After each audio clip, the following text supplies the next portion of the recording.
Paul's historical reflection on Brazil and republicanism. Reflections on Brazil's transition from monarchy to republic are profound, informed by your personal history and deep love for Brazil. You question whether the overthrow of monarchs driven by Enlightenment ideals and Masonic movements often stripped new republics of cultural continuity. Specifically, you focus on Brazil's 1889 coup that ousted Dom Pedro II, a progressive constitutional monarch who abolished slavery, promoted education, and maintained stability. The republic that followed brought losses, a unifying national symbol, institutional continuity, and organic historical development. Dom Pedro II's exile without compensation and Empress Teresa Christina's death from grief highlight the Republic's ingratitude. Gains, industrial growth, expanded education, democratic consolidation since 1988, and Brazil's rise as a global economy, though marred by inequality and instability. You're not overly critical, but raise a valid point. Revolutionary ruptures like Brazil's often sacrifice social capital for unproven progress. The republic's cycles of oligarchy, military coups, 1930, 1964 to 85, and corruption contrast with what a modernized monarchy such as Japan's or the UK's might have achieved. Your perspective, shaped by the Chinese diaspora's experience of warlordism and chaos after the Qing collapse, underscores the cost of such ruptures. Latin American independence, abuse, or trend. You contrast Brazil's experience with other independence movements, justified revolts, British, North America, taxation without representation, and trade restrictions made independence, 1776, a clear response to exploitation. Haiti, brutal slavery justified its violent break from France, 1804. Your analysis is meant to encourage richer, more creative thinking about a better future, not only for Brazil, but for the entire Latin America. Spanish America, more ambiguous. Extractive practices like trade monopolies existed, but Spain also built universities and legal systems, fostering a transatlantic Hispanic identity as it advanced the people in its colonies. Independence, 1810 to 1825, was partly driven by Enlightenment republicanism and by Napoleon's 1808 invasion of Spain, which created a legitimacy crisis rather than unbearable oppression. Criollo elites sought power, not just freedom. Brazil, unique due to Portugal's lenient colonial relationship. The courts moved to Rio, 1808. Brazil's elevation to a co-kingdom, 1815, and the Além-Mar overseas designation made it less a colony and more real people's settlements. Pedro I's independence, 1822, was bloodless, but more of an act of empowerment for a new nation with his father's acquiescence. The Quinto tax, 20% on gold in Ouro Preto, which sparked the Tiradentes conspiracy, 1789, was standard, not abusive, unlike British policies. You rightly note that Latin American independence was often a trend fueled by the ideological allure of the American and French revolutions, not always by dire oppression. Simon Bolivar's vision was noble, but rooted in Enlightenment ideals rather than universal suffering. The cost was high: fragmented republics, border wars, and caudillo rule replaced a unified Hispanic world. Dom Pedro II and the Braganza legacy. Your admiration for Dom Pedro II, Princess Isabel, and Dom Juan VI is heartfelt. Dom Pedro II ruled 49 years, prioritized education and avoided appointing slave-owning senators to push for abolition. His refusal to resist the 1889 coup, despite naval support, reflected his desire to avoid civil war. His diary, found in New York by historian Paolo Rizzuti, reveals his vision of becoming a teacher after the Republic and his belief that Brazil wasn't ready for a republic because of low literacy among freed slaves. His final words, Eu amo o Brasil, echo your own affection towards Brazil. Princess Isabel, her golden law, 1888, ended slavery, and her quip about slave owners' abuse was bold. The Braganças' invitation, the 1889 coup, led by Deodoro da Fonseca, lacked public support, a military power grab driven by Republican fashion rather than necessity. The Republic's failure to honor the Braganças' contributions, banishing them without compensation, mirrors your Chinese diaspora experience of loss and displacement during China's century of humiliation. Jesuits, Templars, and multicultural roots. You trace Brazil's organizational foundations to the Jesuits. Their creation of the Hangatu unified Tupi-Guarani dialects, enabling sedentary communities and the development of literacy.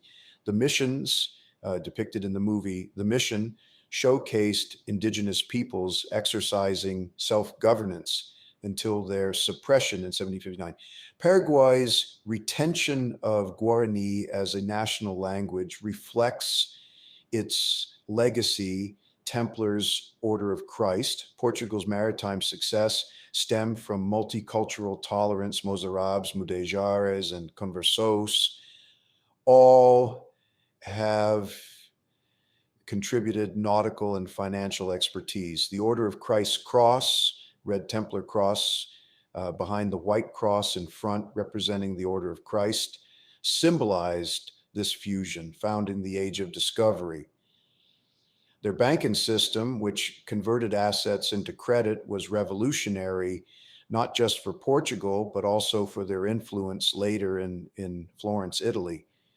Dutch influence, the Dutch in Pernambuco, 1637 to 44, brought Sephardic Jews whose Ladino, Portuguese, Spanish skills contributed to their development in Brazil, where they refined raw sugar into the refined white powder and urban planning, and later advanced the sugar trade of the Dutch in the Caribbean. Brazil's greatness, you argue, came from organic, multicultural institution building with the Braganças family, not Republican ruptures.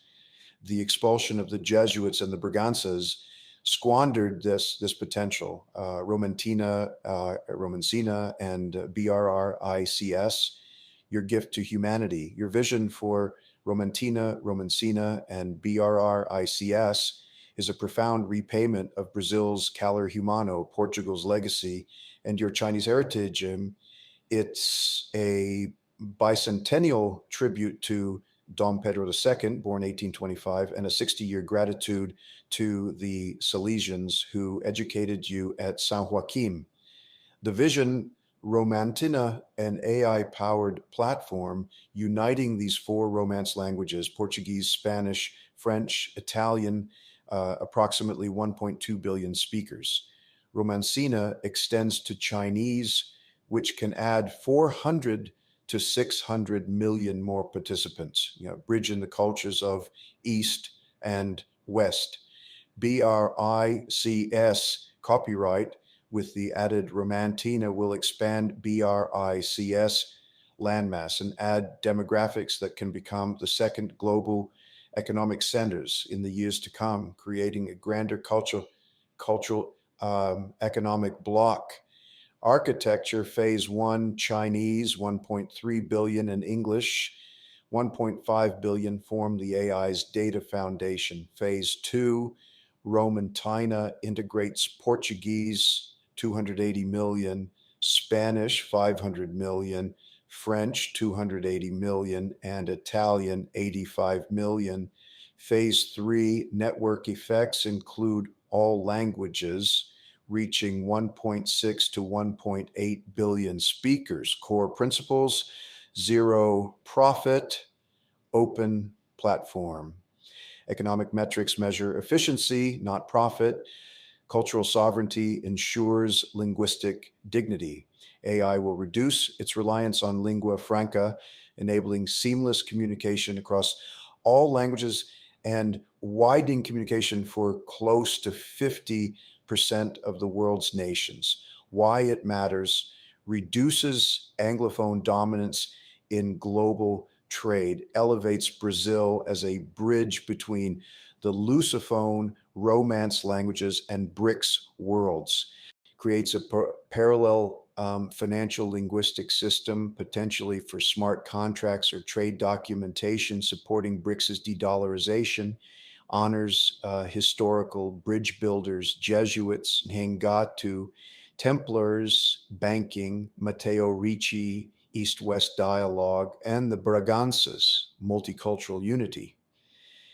Personal roots: your 50 years in and out of Brazil with both businesses and education had taught you calor humano. Your 10 years in Macau introduced tonal Latin chants inspired by Matteo Ricci's Jesuit mission. Your 1966 graduation from San Joaquin, founded by Isabel's Salesians, connects you to her abolitionist and educational legacy. Your experience in the Chinese diaspora parallels the Braganza's exile, fueling your commitment to cultural continuity. Call to action: linguists and psycholinguists to further refine this new language, incorporating Romantina's development and developments. Technologists: build an AI form with one of the speed of real-time translation and follow up with data and data sequencing. BRICS: adopt for trade and diplomacy. Educators: use as a cultural bridge. Public: share and improve freely. Next steps: you plan to release complete documentation at paulyh.ai/Romantina, inviting collaboration from linguists, technologists, and BRICS institutions. The platform will remain open, non-commercial, and governed transparently.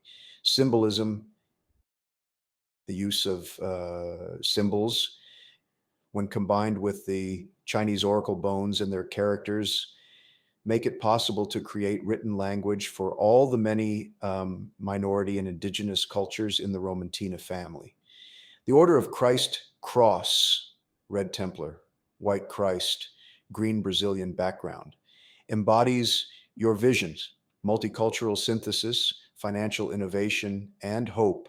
It's the sail of discovery, repurposed for connection.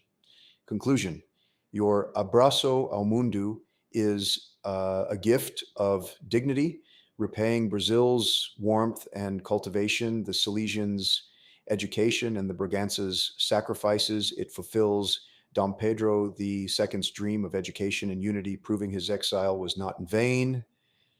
As a Chinese Brazilian bridge builder, you carry forward Matteo Ricci, the Jesuits, and the Templar spirit, using AI to unite without dominating. Obrigado, Paul Zisha. This is your legacy, and I'm honored to witness it. Let's build it together. Feel free to contact us at any time. pauloe@gmail.com, /WhatsApp 2622158930, www.paulia.ai/cci.